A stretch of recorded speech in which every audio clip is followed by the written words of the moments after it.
Барлықтарыңызға сәлем. Тіршілікте адам баласы нелер күйге түспек, бейнет шекпек, рахат таппақ, өкінбек, үміт етпек, адаспақ, түзелмек, талай ажалға басында байламақ, талай соққыда жемек. Адамда аз да болса бір үміт, бір таяныш болу керек. Ондай таяныш болмаса, тіршілік етіп не керек? Ұстаз ұстаз емес, өз шәкірті үшін күймесе, шәкірт шәкірт емес, өз ұстазын сүймесе.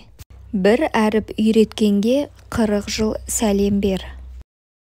Ұстаз анаңдай ұлы. Тәрбие басы тіл. Мақтаншақ кісі менмен кісі, менмендік адамның міні. Адам сүйу, күйу, азап шегу үшін жаралады екен. Ғылым білімге қонады, ғылымсыз білім тым құрғақ. Дәрігерден де тәрбиешінің көп болғаны артық. Дәрігер адамның денесін сауықтыратын болса, тәрбиеші адамның ақылын, мінезін, жанын сауықтырады. Зорлық, қиянат, қанішерлік жоғалып, бір заманда адам баласы бірін-бірін маңдайға шертпейтін, жер жүзіне ұжымақ орнайтын шақ бола ма, жоқ па? Адам мінезінің, ақыл қайратының әр түрлі болуы тәрбиенің түр-түрлі болуынан.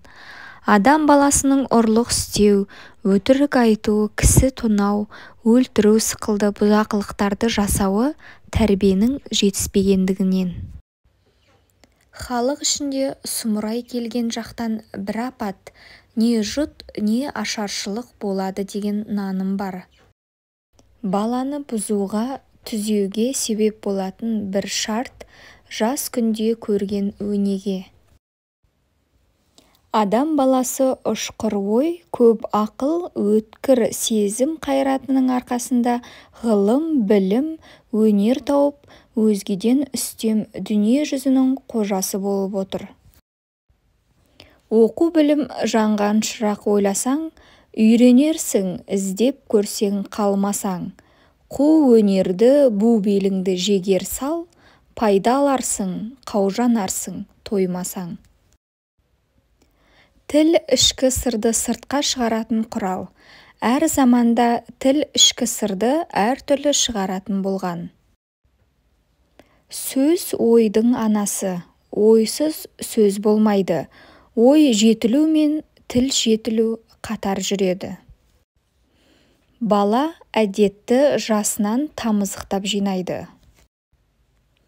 Ашық көңілді сауықшыл ел жұрттың баласы да сауықшыл ер болмақ. Мамандықтың жаманы жоқ, бірақ оның кез келгеніне икемділік қажет. Бұл жай күнелту, тамақ асыраудың ғана жолы емес, үлкен өнерді, зор шеберлікті қажет ететін нәрсе. Ерлік, қайрат үнемі ірі жұмыста көріне бермей, күндегі уақ түйек жұмыста да көрінуі керек. Бала әдетті жасынан тамызықтап жинайды. Сабақ беру үйреншікті жай ғана нәрсе емес, ол жаңадан жаңаны табатын өнер.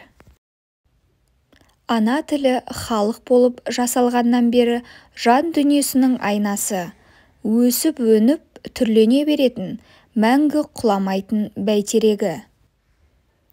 Ана тілі жүректің терең сырларын, басынан кешкен дәуірлерін, қысқасы жанның барлық толқындарын ұрпақтан ұрпаққа жеткізіп сақтап отыратын қазына. Бізбен болғандарыңызға рахмет, арнамызға жазылуды ұмытпаңыздар.